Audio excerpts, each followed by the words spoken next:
Okay, so next last में हम लोगों ने यहाँ तक पढ़ लिया था, राइट। इक्वेशन 2 और 3 हमारा हो चुका था और हमें ट्रांसफॉर्मेशन ऑफ वेलोसिटी करना था।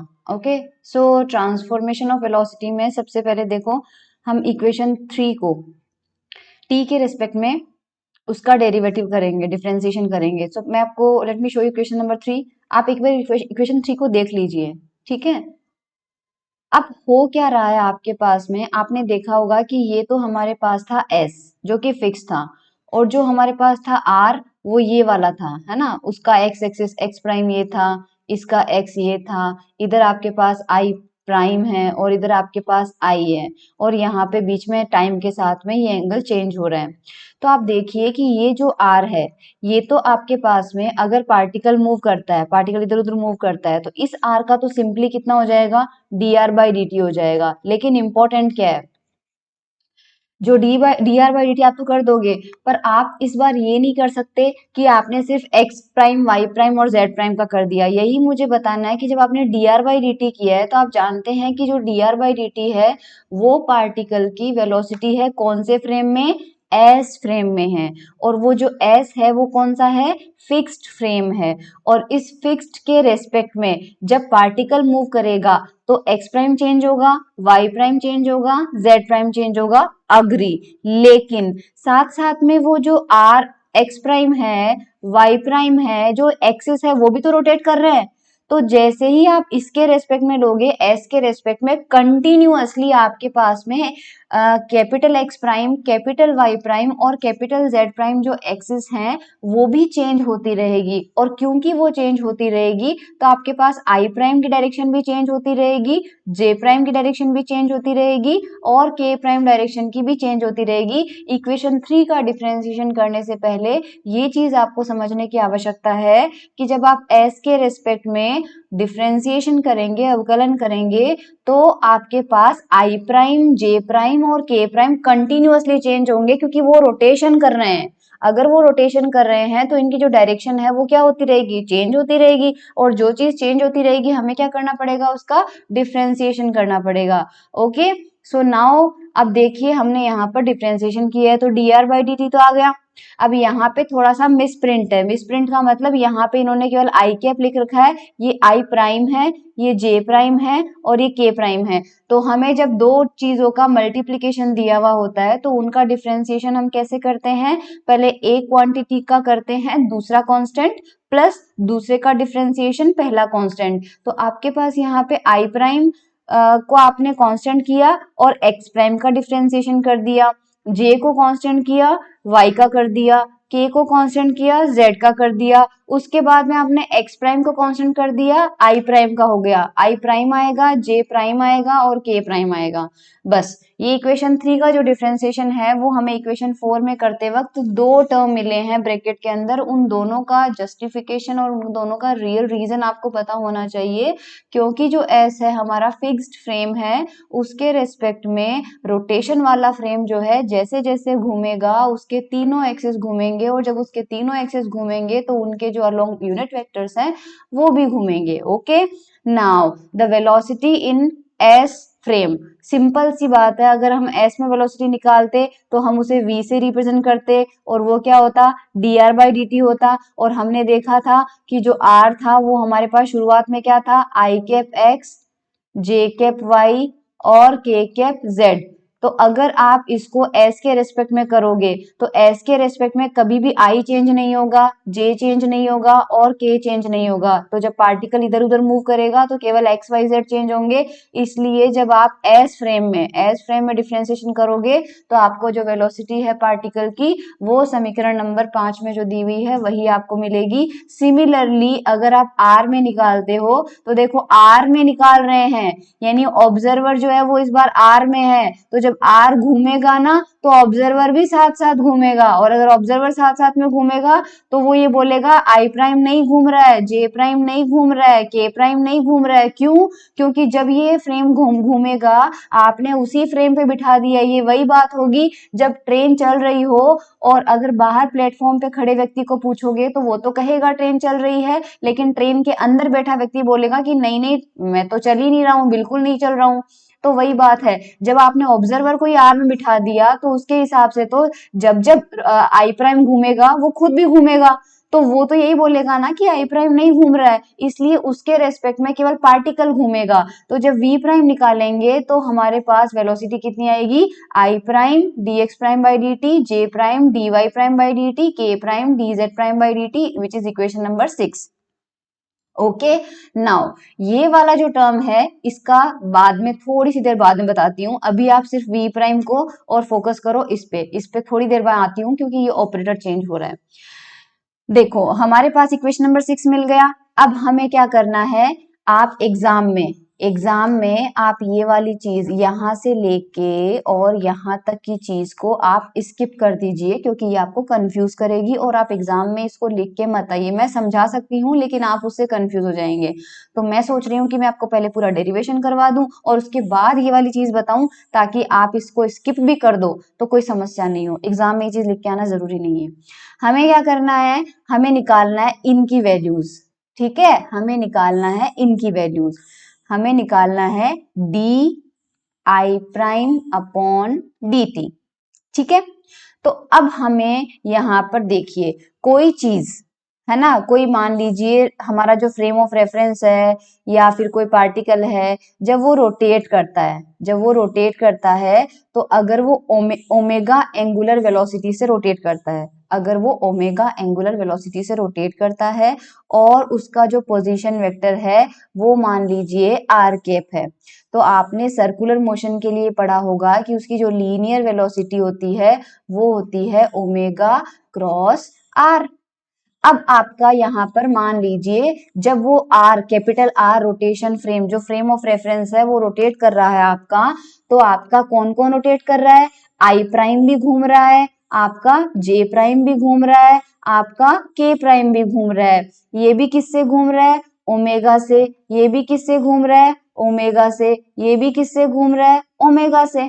और आप जानते हो कि अगर पोजीशन वेक्टर आर है तो लीनियर वेलोसिटी जो होती है उसे हम क्या लिख सकते हैं, D R upon D T is equals to omega की जगह ओमेगा रहने दीजिए और क्रॉस आपके पास क्या हो जाएगा, आर। अब इस रिलेशन को फोकस करते हुए इसी को आई प्राइम पे लगाइए, इसी को जे प्राइम पे लगाइए और इसी को के प्राइम पे लगाइए, तो हमें यहाँ पर क्या मिलेगा, देखिए हमें यहाँ पर जब मैं आई प्राइम पे लगाती हूँ तो मुझे मिलेगा D I prime upon D T is equals to omega cross I prime. Correct, क्योंकि आई प्राइम घूम रहा है। D J prime upon D T is equals to omega cross J prime. Okay, D K prime upon D T is equals to omega cross K prime. ये तीन equations हमें मिलेगी, और ये क्यों मिलेगी अगर आपको समझ में आ गया है तो आप डायरेक्टली यहाँ पर बस इन तीन इक्वेशंस को एक बार देख लीजिए। ये तीन इक्वेशन यही मैंने अभी आपको बता दी है। ये हमारी इक्वेशन नंबर 8 हो गई। अब हमें क्या करना है, हमें इन इक्वेशन को इक्वेशन 6 को इक्वेशन 4 में रखना है। तो सबसे पहले इक्वेशन 4 देख लेते हैं हमारी कौन सी है। इक्वेशन 4 हमारी ये रही, तो मैं इक्वेशन 4 को एक बार लिख लेती हूँ क्यों हमारी इक्वेशन 4 क्या मिली थी, ये हमें मिली थी हमें इक्वेशन 4, क्योंकि बार बार में ऊपर नीचे करने में दिक्कत आएगी तो मैं इक्वेशन 4 को लिख लेती हूँ। इक्वेशन 4 हमें मिली थी D R by D T is equals to एक मिला था हमें I cap D X prime by D T plus J cap D Y prime by D T plus K cap D Z by D T D Z prime, और उसके साथ plus में हमें मिला था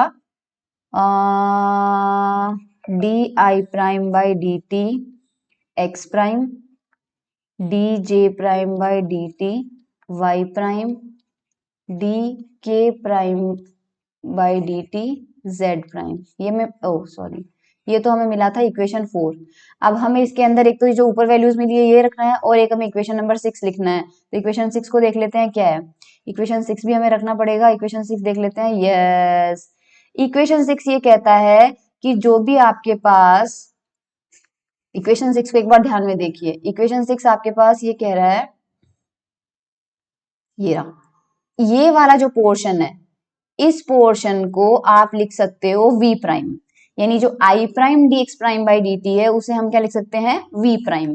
तो चलिए कौन से टर्म को लिख सकते हैं, इस वाले टर्म को हम लिख सकते हैं स्मॉल v प्राइम। ये तो हमारा हो गया, हमने कौन सी इक्वेशन पुट कर दी यहाँ पे, इक्वेशन 6 को हमने पुट कर दिया यहाँ पे।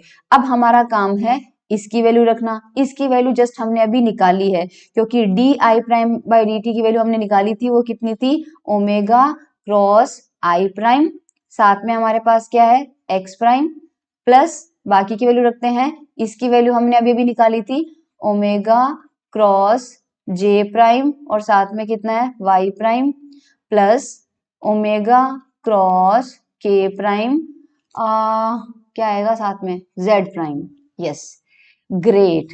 तो अब हमारे पास लेफ्ट हैंड साइड में क्या है, लेफ्ट हैंड साइड में सिर्फ dr बाई dt है, इसको हम रखेंगे सिंपल वेलोसिटी। और फिर इधर हमारे पास फर्स्ट टर्म आया v प्राइम, प्लस इधर आपके पास देखो सब में कॉमन क्या आ रहा है, सब में आपके पास क्या कॉमन आ रहा है, ओमेगा कॉमन आ रहा है। ओमेगा कॉमन लिखोगे, ओमेगा कॉमन लोगे, क्या बच जाएगा आपके पास, जस्ट अ मिनट,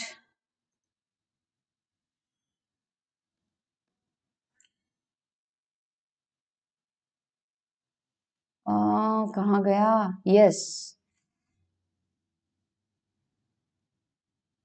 हाँ ये देखो, ये dr by dt left hand side में, राइट हैंड साइड में इसको छोड़ो एक बार, यहाँ v प्राइम रखो, ये आपका था v, और यहाँ पे ओमेगा कॉमन आ जाएगा है ना सब में, और क्रॉस आ जाएगा और ये बच जाएगा। ये पूरा दिखा देती हूँ आपको, ये देखिए, ये इन सब में ओमेगा क्रॉस कॉमन आ जाएगा और ब्रैकेट में क्या बच जाएगा, I prime X prime, J prime Y prime और के प्राइम जेड प्राइम।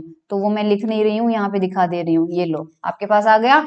अब इसको और क्या लिख सकते हो आप, ये हमारे पास आ चुका है v, ये हमारे पास आ चुका है v प्राइम, और आपके पास क्या आ रहा था, I prime X prime, J prime Y prime और के प्राइम जेड प्राइम। और हमने ऊपर ही पढ़ लिया था, बैक करके वीडियो देखना, इसी को आप आर बोल रहे थे और इसी को आप आर प्राइम बोल रहे थे, तो हम इसको क्या लिखेंगे, आर लिखेंगे। तो यहाँ पे आर आ गया, तो आपके पास ये रिलेशन मिल चुका है।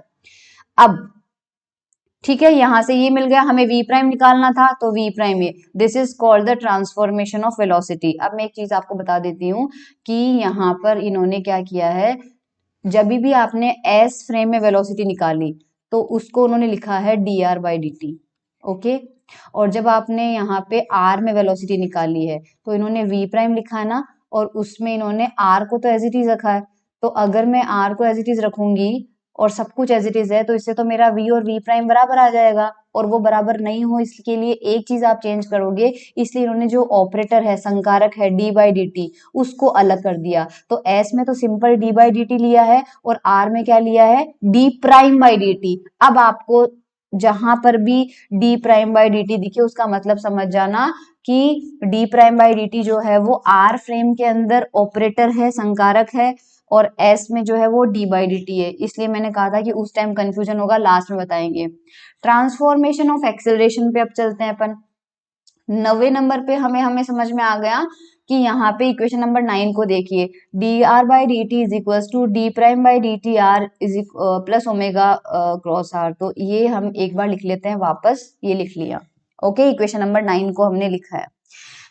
इसको अगर केवल ऑपरेटर फॉर्म में लिखें तो ऑपरेटर फॉर्म क्या होता है बता देती हूँ। जैसे मान लीजिए आपके पास इधर है dx बाई डी टी, है ना, और इधर आपके पास है d बाई डी टी, और यहाँ पे सॉरी d बाई आर नहीं, इधर आपके पास है d बाई, ओके एक काम करते हैं, फंक्शन में चलते हैं।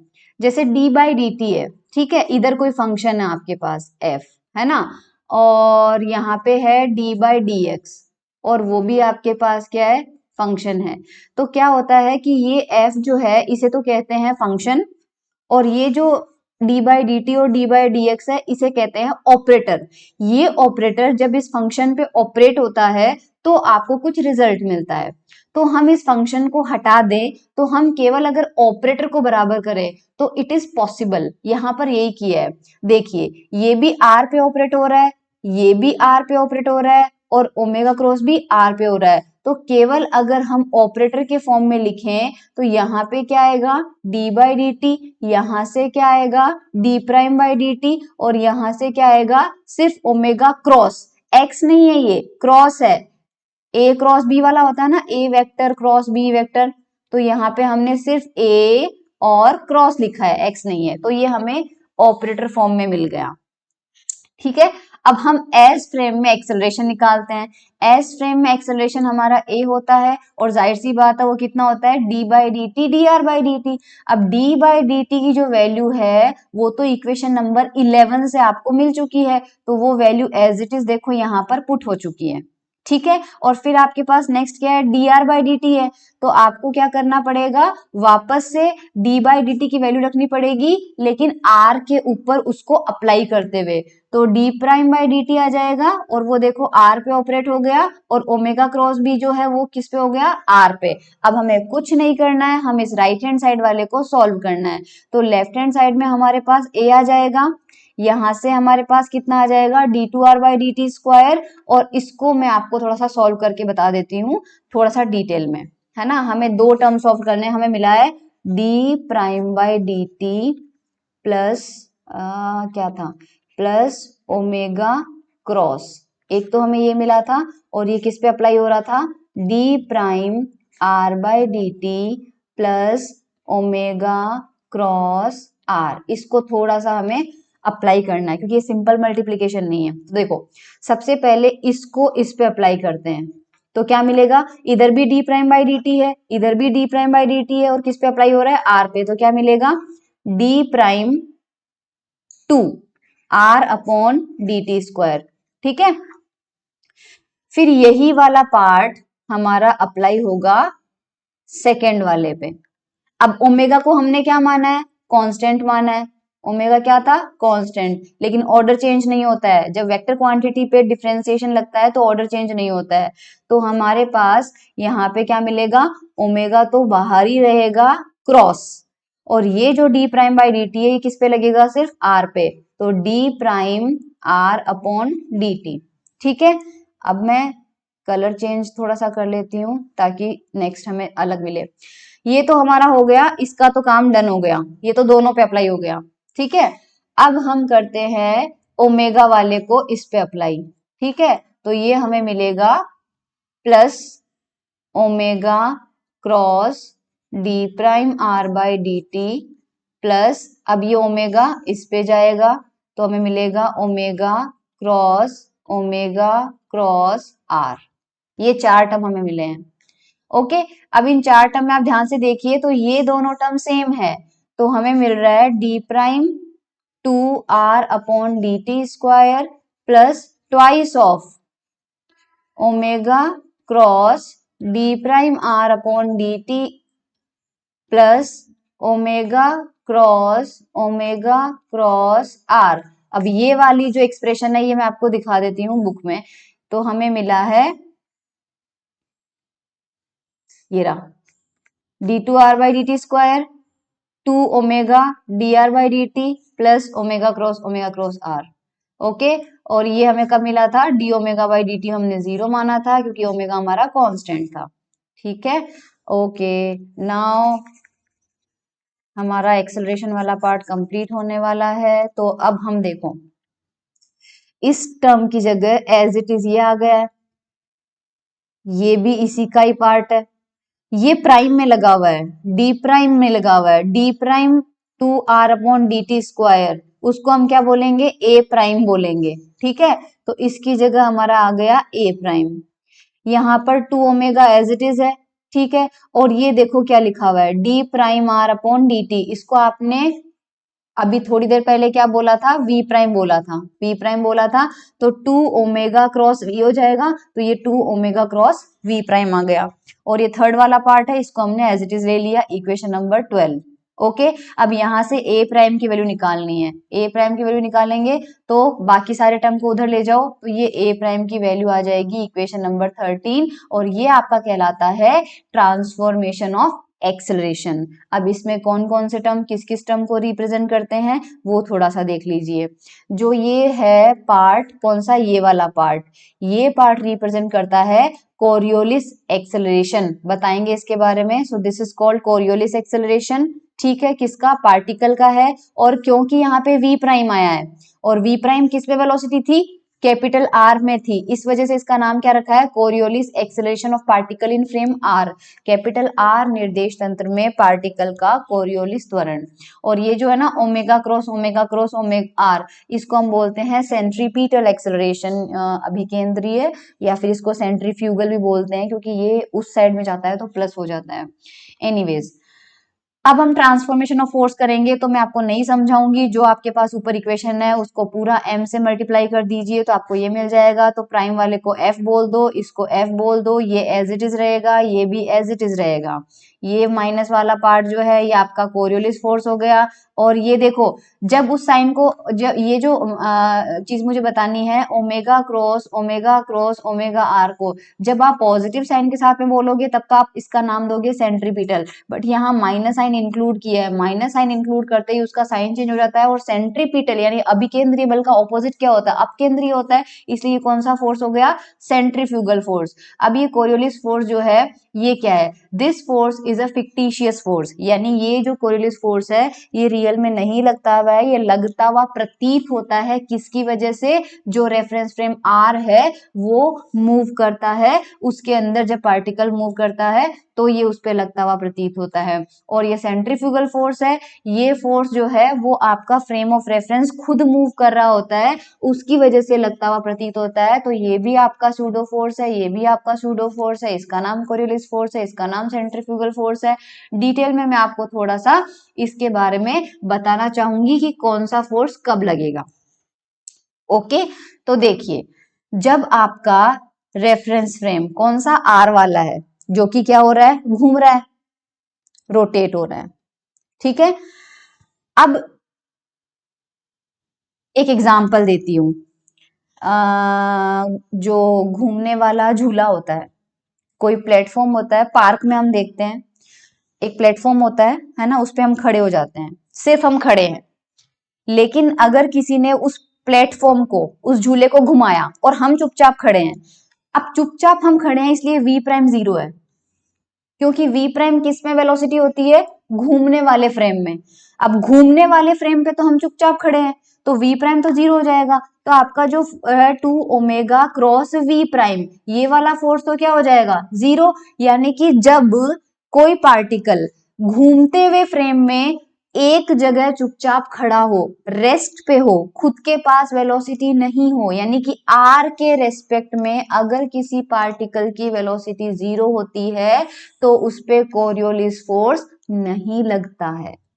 ओके लेकिन जो ओमेगा क्रॉस आर था उसमें ओमेगा क्या है, इस आर के घूमने की वेलोसिटी, और ये ओमेगा भी क्या है, इस आर के घूमने की वेलोसिटी। और आर क्या है, सिंपल सा पोजीशन वेक्टर। तो अगर आपका प्लेटफॉर्म है और उस पे आप चुपचाप खड़े हो तो भी सेंटर से आपकी कुछ ना कुछ दूरी तो होगी, है ना, आपका पोजीशन वेक्टर भी है और ये प्लेटफॉर्म घूम रहा है ओमेगा से।